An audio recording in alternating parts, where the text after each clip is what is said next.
America একটা completely একটা illegal war start করছে। যখন সে যুদ্ধটা শুরু করে তখন কিন্তু অলরেডি আমেরিকা এবং ইরানের ডেলিগেটরা ওমানে বসে আলোচনা করতেছে, চুক্তি একদম শেষের পর্যায়ে। ইরানের কিছু ক্ষয়ক্ষতির ব্যাপারটা তুলে ধরলেন, সেই সঙ্গে ইরানের রেজিম চেঞ্জের ব্যাপারটা উনি সামনে আনলেন, কিন্তু পাশাপাশি এটাও তো সত্য যে ইরানের এই ক্ষয়ক্ষতির বিনিময়ে আমেরিকার পক্ষ থেকে প্রায় $300 বিলিয়ন অর্থ ছাড়ের একটি ব্যাপার রয়েছে। 25 বিলিয়ন ধাপে, কিন্তু আজকে ভাইস প্রেসিডেন্ট বলেছেন টোটাল মিলে প্রায় 300 বিলিয়নের কাছাকাছি রিকনস্ট্রাকশনের জন্য। প্রথম ধাপে 25 বিলিয়নের কথা বলা হয়েছে। ইরানের কিছু ক্ষয়ক্ষতির ব্যাপারটা তুলে ধরলেন, সেই সঙ্গে ইরানের রেজিম চেঞ্জের ব্যাপারটা উনি সামনে আনলেন, কিন্তু পাশাপাশি এটাও তো সত্য যে ইরানের এই ক্ষয়ক্ষতির বিনিময়ে আমেরিকার পক্ষ থেকে প্রায় $300 বিলিয়ন অর্থ ছাড়ের একটি ব্যাপার রয়েছে। সেকশনগুলো তুলে নিয়ে একটা সেকেন্ড আমি বলবো, $25 বিলিয়ন। 25 বিলিয়ন ধাপে, কিন্তু আজকে ভাইস প্রেসিডেন্ট বলেছেন প্রথম ধাপে 25 বিলিয়নের কথা বলা হয়েছে, যেটি গণমাধ্যমে খবর আসছে। কারণ ইরানের ব্যাপক পরিমাণ অর্থ সিজ করা আছে, আপনি সেটি জানেন, কিন্তু সেটা সত্যতা নিয়েও প্রশ্ন আছে। আমি একটু সম্রাট ভাই, আপনি কি মোহাম্মদুল্লাহ ভাইয়ের সঙ্গে একমত? মোহাম্মদুল্লাহ ভাই যে ব্যাপারটি গুলো বলছেন, উনি ইরানের আপনার প্রথমত কোশ্চেনটা রং। ওনার সাথে আমার একমত দ্বিমতের বিষয় তো এখানে নাই। এখানে হইলো যে উনি কি দৃষ্টিভঙ্গি দিয়ে জিনিসটা দেখে, আমি কি দৃষ্টিভঙ্গিতে দেখি, সেটাই তো সহমত এবং মতামতের প্রশ্ন। আমার বিশ্লেষণ বলতেছি। ব্যাপার হইতেছে যে আলটিমেটলি এটার প্রথম দিকটা চিন্তা করতে হবে যে এইটা একটা মাইট ইজ রাইট বলে আমেরিকা একটা কমপ্লিটলি একটা ইলিগাল ওয়ার স্টার্ট করছে। যখন সে যুদ্ধটা শুরু করে তখন কিন্তু অলরেডি আমেরিকা এবং ইরানের ডেলিগেটরা ওমানে বসে আলোচনা করতেছে, চুক্তি একদম শেষের পর্যায়ে সই হবে এমন সময় অতর্কিতে এখানে একটা আক্রমণ করে।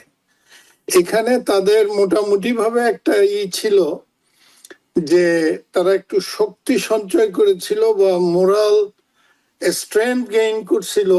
সেটা হইলো যে হঠাৎ করে ভেনেজুয়েলার মেদুরারে ধরে আনছে কোন রকম গুলি গোলা ছাড়া, একদম একটা দেশের প্রেসিডেন্ট বা প্রধানমন্ত্রীকে ধরে এই দেশে নিয়ে আসছে। তা ওদের যে মাস্টার প্ল্যান ছিল তার মধ্যে ওইটা হয়েছে খুব নিঃসন্দেহে এক রাতের ঘটনা। তাদের মূল আইডিয়াটা ছিল যে ম্যাক্সিমাম 4 উইকস এর মধ্যে রিজিম ফল করবে। সেখানে ওই ইরানিদের পুরানো যে রাজা টাজা ছিল তাদের ছেলে বা ওই জাতীয় বংশধর কাউকে একজন বসাবে এবং তাদের মন মতো সমস্ত চুক্তি স্বাক্ষর করবে, কইরা ইরানকে আটকায় রাখবে। কিন্তু প্রথম হইল, এবং আপনাদের মনে থাকার কথা যে যখন খামেনি সহ প্রায় 40 জন নেতা শাহাদত বরণ করলো, তখন কিন্তু ট্রাম্প এইখানে বসে বলতেছিল যে নেক্সট যে কে হবে সুপ্রিম লিডার বা কে শাসন করবে সেটা তার সম্মতিতে হইতে হবে। কত বড় একটা সভারিন কান্ট্রির মধ্যে প্রথমত অন্যায় একটা যুদ্ধ শুরু করছে। এবং মজার ব্যাপার দেখেন, একটা কনটেক্সট বলি, আজকে অলিম্পিকের খেলা কিন্তু ইসের মাঠে হইতেছে, যুক্তরাষ্ট্র, কানাডা এবং মেক্সিকোতে। রাশিয়া ইউক্রেন একটা সভারেন কান্ট্রিকে আক্রমণ করার কারণে সে কিন্তু এই অলিম্পিক বা এই ওয়ার্ল্ড কাপে খেলতে পারে না। এবং টেনিসে, লন টেনিসে যদি তার প্লেয়ার আসে, রাশিয়ার ফ্ল্যাগ, সব দেশের ফ্ল্যাগ থাকে, রাশিয়ার ফ্ল্যাগটা থাকতে দেয় না। অথচ তারা এইটা করার পরেও তারা এই দেশে এটা হোস্ট করতে পারতেছে, কোনো সমস্যা নাই।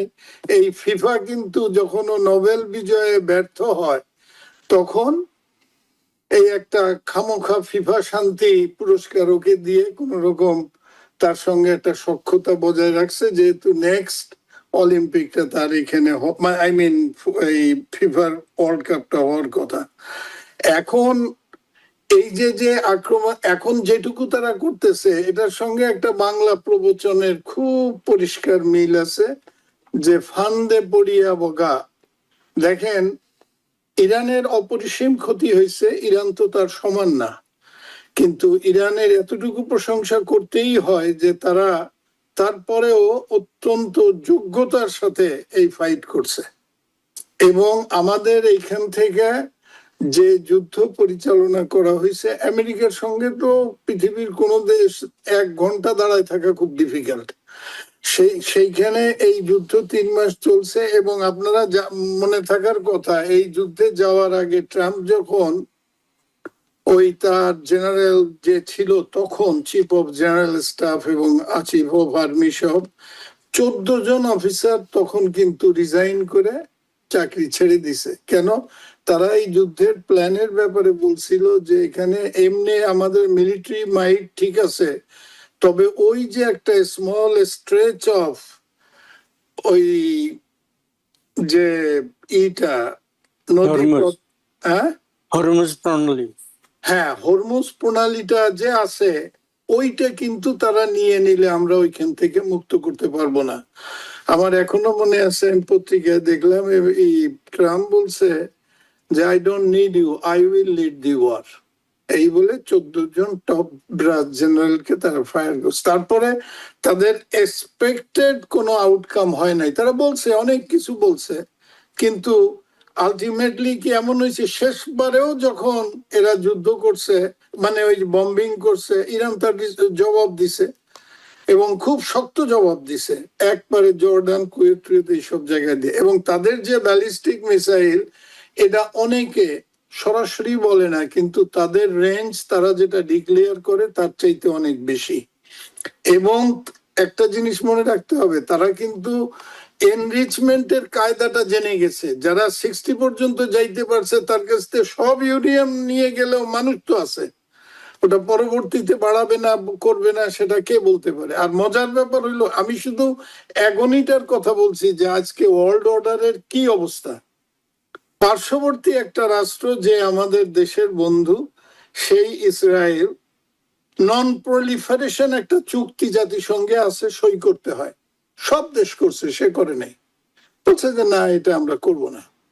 এই কাজটা যদি অন্য কেউ করতো তারা ধরা হইতো। তারপরে আমেরিকার টেকনোলজি চুরি করে তারা নিয়ে কিন্তু অলরেডি নিউক্লিয়ার পাওয়ার হয়ে বসে আছে। একটা শত্রু ভাবাপন্ন 2টি দেশের মধ্যে একটা নিউক্লিয়ার পাওয়ার থাকতে পারবে, আর একটা কোনোদিন বানাইতে পারবে না। এই ধরনের একটা আনইকুয়াল ট্রিটমেন্ট এইখানে পৃথিবীর থেকে করা হচ্ছে, স্পেশালি ফ্রম আমেরিকা। কিন্তু স্বার্থে ঘা লাগলে কি হয়, ওইখানের একটা কনজারভেটিভ কোয়ালিশন সরকারের যে আছে, বেন গাভি নামে একটা লোক মন্ত্রী পরিষদে, সে আজকে বলছে we don't take order from USA. মানে এই পর্যন্ত তারা গেছে। কারণ তারা যে উদ্দেশ্যে আসছিল, যেমন নেতানিয়াহু বলছিল যে I have been waiting 40 years for this opportunity, মানে একেবারে ইরানকে ধ্বংস করে দিয়ে তাদের মন মতো একটা পুতুল সরকার ওইখানে বসায় দিয়ে তাদের সমস্ত